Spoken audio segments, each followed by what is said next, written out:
रामकृष्णारी ज्ञानेश्वरी अध्याय 14वा ओवी क्रमांक 116 पासून.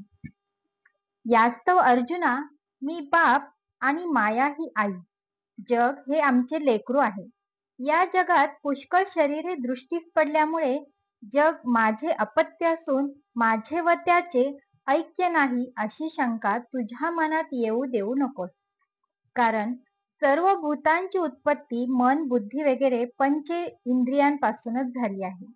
हे पहा, एका शरीराला निरनिराळे अवयव आहेत ना, त्याचप्रमाणे या जगात जरी पुष्कळ देह दृष्टीस पडले तरी सर्व एकाच पासून उत्पन्न झालेले आहेत.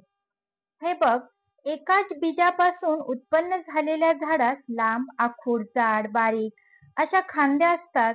म्हणून जगत व मी यांचा संबंध असा आहे. ज्याप्रमाणे मातीपासून उत्पन्न झालेला घट हे मातीचे जणू काय लेकरूच होय. वस्त्र हे कापसाचे जणू काय नातवंड होय. अथवा समुद्रावर उत्पन्न होणाऱ्या असंख्य लाटा ज्याप्रमाणे समुद्राची संतती आहे, त्याप्रमाणे चराचर व मी यांचा संबंध आहे. म्हणून अग्नी व ज्वाला ही दोन्ही ज्याप्रमाणे अग्नीचीच स्वरूपे होत, त्याचप्रमाणे मी आणि जगत हे दोन्ही एकच स्वरूपे असून मजपासून जगाची उत्पत्ती असा संबंध मानणे व्यर्थ होय. जगाच्या उत्पत्तीमुळे जर माझे स्वरूप लोपते म्हणावे तर जगत कोणाच्या तेजाने प्रगट होईल? हे बघ, माणकाच्या तेजाने माणिक झाले जाते का? तसेच सोन्याचे अलंकार बनवल्याने त्यातील सुवर्णत्व नाहीसे होते का? अथवा कमल उमलल्यावर त्याचे कमलत्व नाहीसे होते का? अर्जुना, अवयव धारण करणारा अवयवाने झाकला जाईल का? किंवा अवयवामुळे त्याला शोभा येते? सांग बरे. जोंधळ्याचे बी पेरल्यावर त्याला कणीस आले म्हणजे तो कमी झाला म्हणावा का वाढला म्हणावा? म्हणून जगाला बाजूस सारून मला पाहू म्हणशील तर मी निराळा दिसणारच नाही, कारण मी जगतरूपच आहे. हे वीरा, या सिद्धांताची तू आपल्या मनात खरोखर पूर्णपणे गाठ बांध. आता मी जरी पुष्कळ शरीरांनी वेगळा दृष्टीस पडलो तरी ती सर्व शरीरे एकाच गुणांनी बांधलेली आहेत असे समज.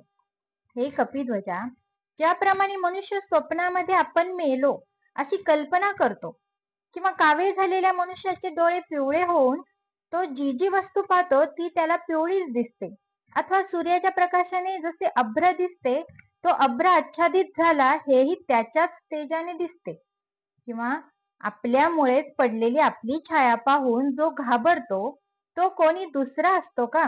त्याचप्रमाणे जगात जरी पुष्कळ देह जरी दृष्टीस पडले तरी ते माझ्याच स्वरूपापासून झाले आहेत असा त्यांचा माझा संबंध आहे, हे नीट लक्षात ठेव. माझे स्वरूप जाणल्यावर जगाचा व माझा संबंध आहे हे प्रत्ययास येते, परंतु माझ्या स्वरूपाचा विसर पडल्यावर मी आणि जगत हे निराळे भासतो. हे अर्जुना, जगताचा व माझा कोणत्या गुणाने आणि कसा संबंध होतो तेही ऐक. गुण किती आहे, त्याचे धर्म काय, तसेच त्यांचे स्वरूप, नावे व ते कशापासून उत्पन्न होतात हे वर्म आता मी तुला सांगतो.